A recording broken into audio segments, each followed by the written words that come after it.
नमस्कार दोस्तों, स्वागत है आपका हमारे YouTube चैनल पे। दोस्तों, 12 ज्योतिर्लिंगों में से एक पवित्र वैद्यनाथ शिवलिंग झारखंड के देवधर में स्थित है। इस जगह को लोग बाबा बैद्यनाथ धाम के नाम से भी जानते हैं।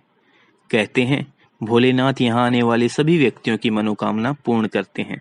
इसीलिए इस शिवलिंग को कामना लिंग भी कहा जाता है। 12 ज्योतिर्लिंगों के लिए कहा जाता है कि जहाँ जहाँ महादेव साक्षात प्रकट हुए वहाँ ये स्थापित की गई। इसी तरह पुराणों में वैद्यनाथ ज्योतिर्लिंग की भी एक कथा है जो लंकापति रावण से जुड़ी हुई है।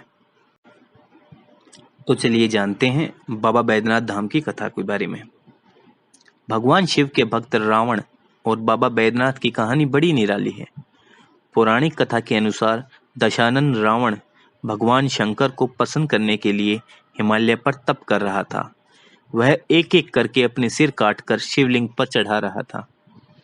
9 सिर चढ़ाने के बाद जब रावण 10वां सिर काटने वाला था तो भोलेनाथ ने प्रसन्न होकर उसे दर्शन दिए और उससे वर मांगने के लिए कहा। तब रावण ने कामना लिंग को ही लंका ले जाने का वरदान मांग लिया। रावण के पास सोने की लंका के अलावा तीनों लोकों में शासन करने की शक्ति तो थी ही, साथ ही उसने कई देवता, यक्ष और गंधर्वों को कैद करके लंका में रखा हुआ था। इस वजह से रावण ने यह इच्छा जताई कि भगवान शिव कैलाश को छोड़कर लंका में रहें। महादेव ने उसकी इस मनोकामना को पूर्ण तो किया, पर साथ ही एक शर्त भी रख दी। उन्होंने कहा कि अगर तुमने शिवलिंग के रास्ते में कहीं भी इसको कहीं रखा तो मैं फिर वहीं रह जाऊंगा और नहीं उठूंगा। रावण ने शर्त मान ली।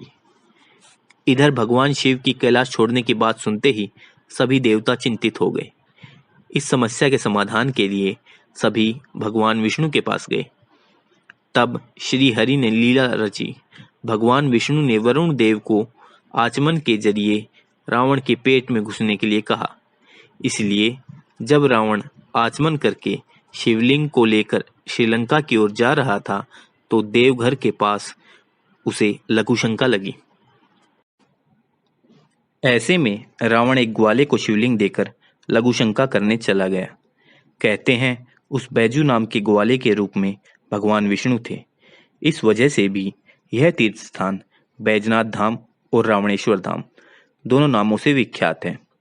इधर बैजू ने शिवलिंग धरती पर रख दिया तथा रावण के आने पर बहाना बनाया कि शिवलिंग काफी भारी था।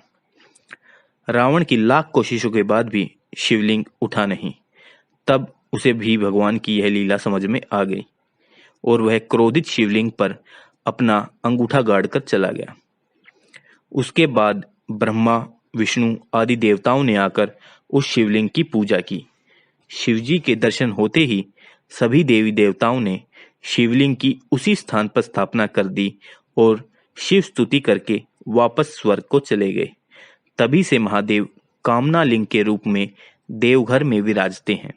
चक्र के पुराणों के अनुसार भगवान विष्णु के सुदर्शन चक्र के प्रहार से मां शक्ति के हृदय का भाग यहीं पर कटकर गिरा था। बैद्यनाथ दरबार माता शक्ति के 51 शक्तिपीठों में से एक है। कहते हैं शिव और शक्ति के इस मिलन स्थल पर ज्योतिर्लिंग की स्थापना स्वयं देवताओं ने की थी। बैद्यनाथ धाम के बारे में कहा जाता है कि यहाँ मांगी गई मनोकामना देर से ही सही लेकिन पूर्ण अवश्य होती है। भगवान श्री राम और महाबली हनुमान जी ने श्रावण मास में यहाँ कावड़ यात्रा भी की थी। बैद्यनाथ धाम में स्थित भगवान भोले शंकर का ज्योतिर्लिंग यानी शिवलिंग नीचे की तरफ से दबा हुआ है। शिव पुराण और पद्म पुराण के पाताल खंड में इस ज्योतिर्लिंग की महिमा गाई गई है। मंदिर के निकट एक विशाल तालाब स्थित है। बाबा बैद्यनाथ का मुख्य मंदिर सबसे पुराना है, जिसके आसपास और भी अनेकों अन्य मंदिर बने हुए हैं। भोलेनाथ का मंदिर माता पार्वती जी के मंदिर के साथ जुड़ा हुआ है। यहाँ प्रतिवर्ष महाशिवरात्रि के 2 दिन पूर्व बाबा मंदिर और मां पार्वती तथा लक्ष्मी नारायण के मंदिर से पंचशूल उतारे जाते हैं। इस दौरान पंचशूल को स्पर्श करने के लिए भक्तों की भीड़ उमड़ जाती है। दोस्तों, आपको हमारी वीडियो कैसी लगी कृपया कमेंट बॉक्स में अवश्य बताएं तथा और अधिक वीडियोस के लिए हमारे चैनल को लाइक तथा सब्सक्राइब अवश्य करें। जय श्री राम।